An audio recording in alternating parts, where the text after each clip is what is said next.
Oi gente, tudo bem? Sejam bem-vindos aqui ao canal Conversa do PH nesta segunda-feira à tarde. Hoje eu vou contar para vocês um pouquinho mais da história das vacinas pelo mundo afora e aqui no Brasil, nesse dia em que nós já temos as primeiras vacinas aprovadas pela Anvisa na reunião de ontem. Finalmente, nós temos vacinas aprovadas para utilização em caráter emergencial. Espero que agora a produção das vacinas seja aumentada e que se comece uma campanha de conscientização da população para a importância da vacinação. É sobre isso que eu vou conversar com vocês. Eu sou o Paulo Henrique, biólogo e dentista, mestre e doutor em microbiologia e imunologia e professor universitário.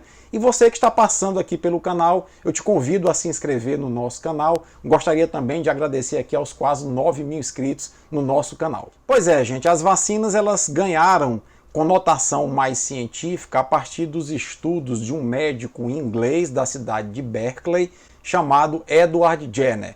Edward Jenner era um médico que atuava muito próximo às famílias em Londres, e Londres vivia no século XVIII uma crise, uma epidemia muito grave de varíola, e a varíola matava muitas pessoas na Europa e na Inglaterra também. O Edward Jenner, a partir da observação junto às famílias que ele atuava, ele pôde perceber que existia um tipo de varíola que atacava o gado bovino e um tipo de varíola que atacava as pessoas. E era muito comum na crendice popular daquela época que mulheres que ordenhavam vacas com as tetas infeccionadas por varíola, as tetas das vacas tinham umas feridinhas, essas mulheres estavam protegidas da varíola humana. E de fato Jenner, quando foi investigar, ele observou que em todas as famílias cujas mulheres ordenhavam vacas, essas mulheres estavam imunes à varíola humana.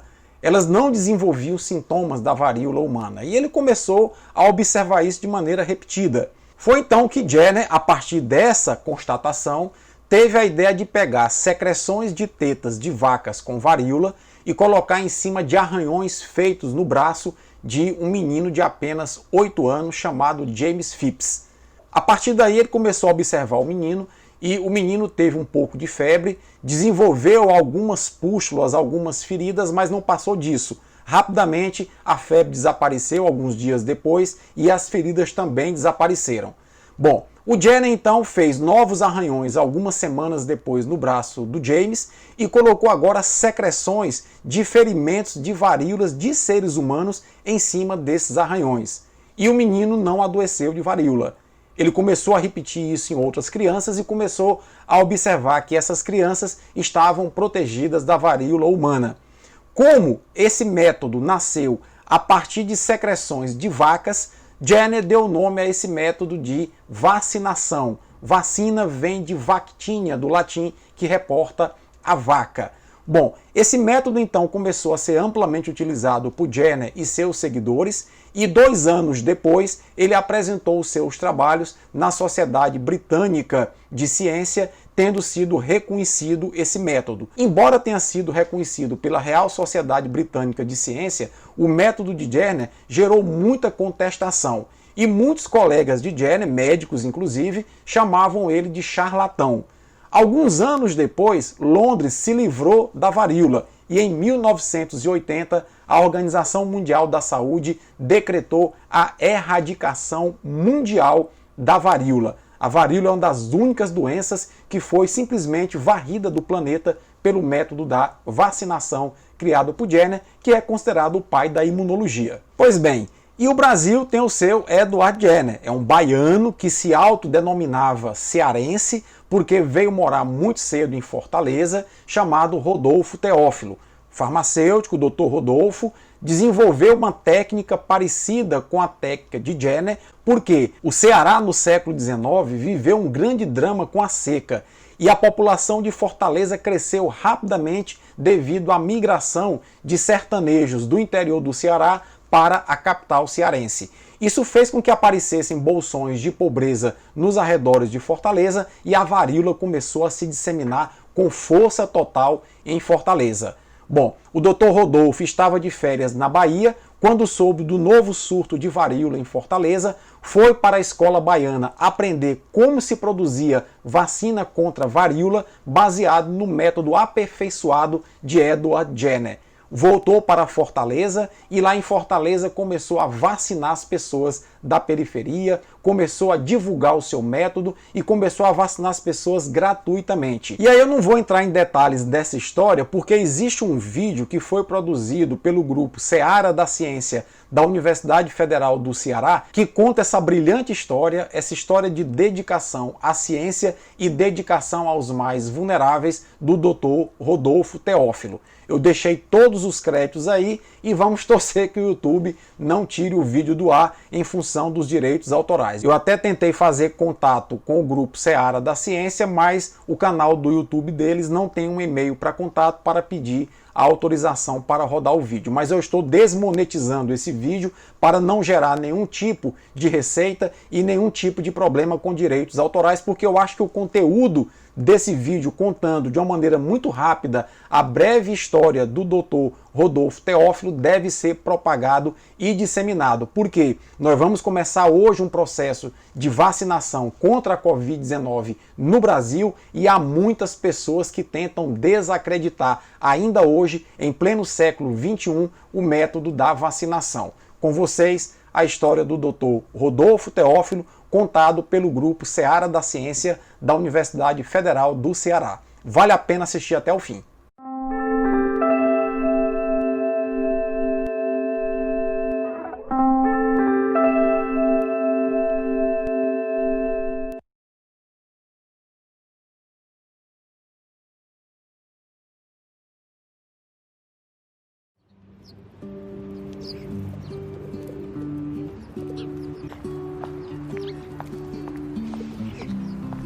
Você deve estar estranhando essa foto em preto e branco. Não estranhe. Estamos iniciando uma viagem ao passado.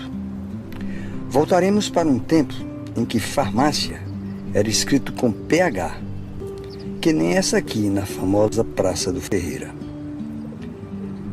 Vamos apresentar um pouco da história de um cearense que nasceu na Bahia.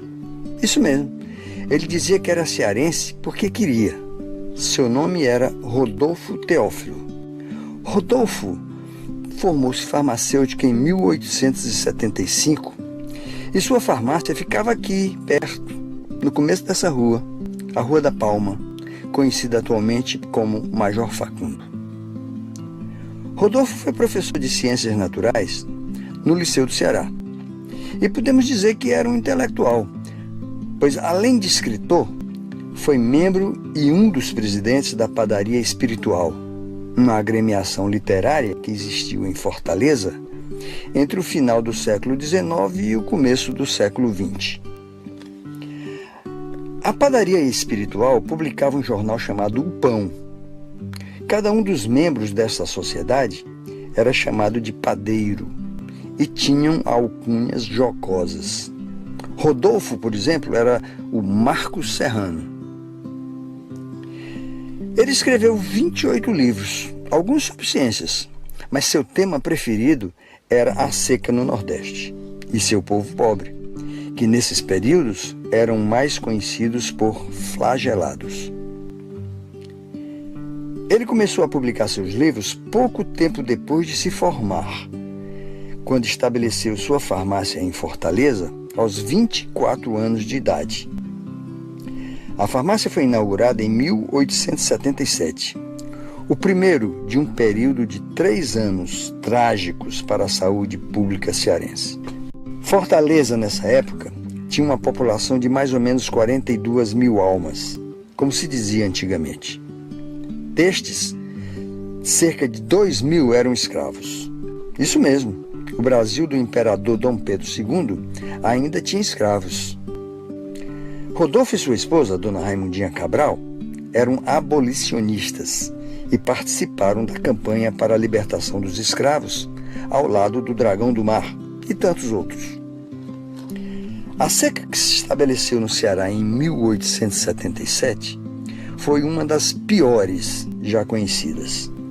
A cidade ficou amontoada de sertanejos, fugindo do sertão, de tal forma que no ano seguinte, 1878, a população de Fortaleza aumentou assustadoramente de 42 mil pessoas para mais de 100 mil. A cidade não tinha estrutura para receber tanta gente. Os flagelados ficavam na periferia da cidade, alojados precariamente em abarracamentos sem a menor condição sanitária e se alimentando muito mal. Tudo favorável ao desenvolvimento de uma peste. E qual foi a peste da vez? A varíola. Epidemia de varíola. Os meses Berriobros de 1878 foram devastadores. Os retirantes que adoeciam eram levados para os lazaretos, que eram abrigos precariamente mantidos pelo poder público em locais mais afastados da cidade. Em setembro de 1878, os 300 leitos do lazareto da Lagoa Funda estavam lotados. No mês seguinte, em outubro, foram contabilizados cerca de 5 mil doentes. Em novembro, calculavam-se 40 mil enfermos na cidade. A assistência médica, na época, era muito precária. Só existiam 11 médicos na cidade, de acordo com o censo de 1872. Não havia como dar assistência a tanta gente para uma doença tão contagiosa. E até hoje sem cura. Mas não se preocupe, a varíola hoje está extinta, pois existe vacina. Naquela época já se sabia que a vacinação era uma boa medida profilática. Nos jornais da cidade, era comum anúncios de sessões de vacinação realizadas por médicos patrocinados pela Inspeção de Higiene, como era chamada a Secretaria de Saúde. Entretanto, a medida era controversa e muitos se recusavam ao procedimento. Além disso, é provável que os anúncios nos jornais não sensibilizavam a maioria dos fortalezenses, pois dos 42 mil habitantes registrados antes da epidemia, quase 36 mil eram analfabetos. Portanto, apenas 16% dos moradores sabiam ler e escrever em Fortaleza. A medicina da época adotava certas doutrinas ditas científicas. Dentre elas, a doutrina telúrica, que acreditava que as doenças chegavam a partir do solo, de onde surgiriam emanações malignas que eram levadas pelos ventos. Outra, a doutrina miasmática, que afirmava que o conjunto de odores fétidos provenientes de matéria orgânica em putrefação causariam o surgimento de miasmas, sendo a renovação do ar uma medida para impedir os miasmas maléficos. Com base nessas doutrinas, o governo decidiu remover os flagelados dos abarracamentos a leste da cidade para outro extremo, a oeste. Isso foi feito à força, o que contribuiu para abarrotar de doentes os lazaretos dessas regiões. A remoção não impediu as mortes, que aumentaram de forma assustadora. O sistema de saúde colapsou. Em dezembro de 1878, morriam cerca de 500 pessoas por dia em Fortaleza. No pico da epidemia, dia 10 de dezembro de 1878, a capital teve um registro oficial de 1.004 mortos, enterrados em vala comum. Esse dia ficou registrado na nossa história como o Dia dos 1000 Mortos. Esses números são impressionantes e mostram como a doença altamente contagiosa e potencialmente fatal pode devastar uma população e quanto são importantes as medidas de distanciamento social, tão atuais, mas ineficazes nas condições daquela época. A epidemia arrefeceu naturalmente. Até fevereiro de 1879, o número de mortes diminuiu consideravelmente. Talvez porque virtualmente todos tinham sido infectados. Não havia mais a quem infectar. A partir daí, a varíola passou de epidemia para endemia, isto é, a doença estava sempre presente, sempre era registrado certo número de doentes. Como disse Rodolfo Teófilo, a varíola acabou morando na capital, onde de quando em vez fazia uma vítima. Alguns anos depois, em 1900, Rodolfo estava em férias na Bahia quando foi informado sobre uma nova epidemia de varíola em Fortaleza. Aproveitando sua presença em Salvador, decidiu aprender a fazer a vacina e a vacinar. Em seguida, comprou todos os equipamentos necessários para fabricar a vacina. Dentre os equipamentos estavam 2 bezerros. Ele embarcou tudo para Fortaleza, chegando na cidade em 6 de dezembro daquele ano. Rodolfo anunciou seu feito e convidou a população a se vacinar em sua própria residência, na Visconde de Cauípe, número 4, hoje Avenida da Universidade, nas cercanias da Faculdade de Direito. A cada dia, Rodolfo registrava o número de pessoas que ele vacinava, gratuitamente.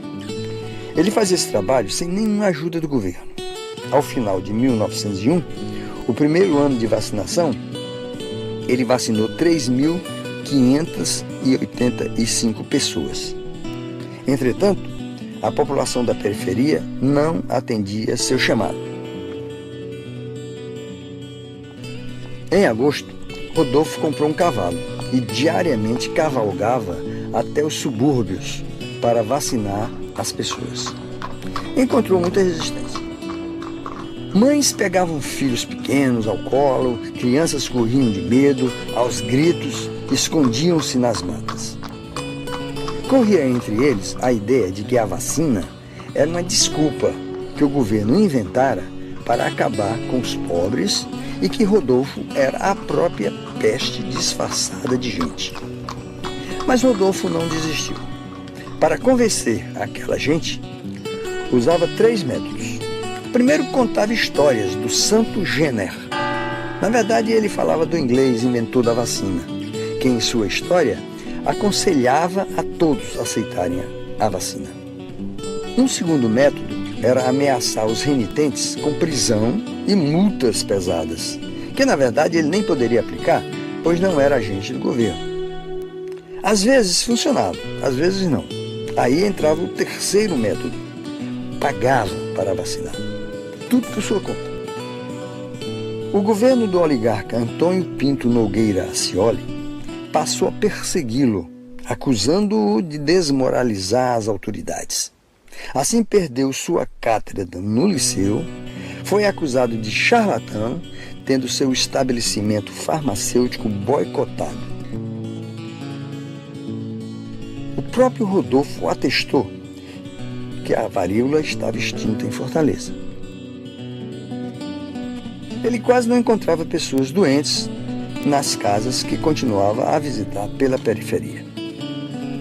Após anos sob pressão e para se defender, em 1907, Rodolfo enviou uma amostra de sua vacina para a avaliação do Instituto Manguinhos, atual Fiocruz, no Rio de Janeiro. A resposta chegou cheia de elogios à qualidade da vacina cearense.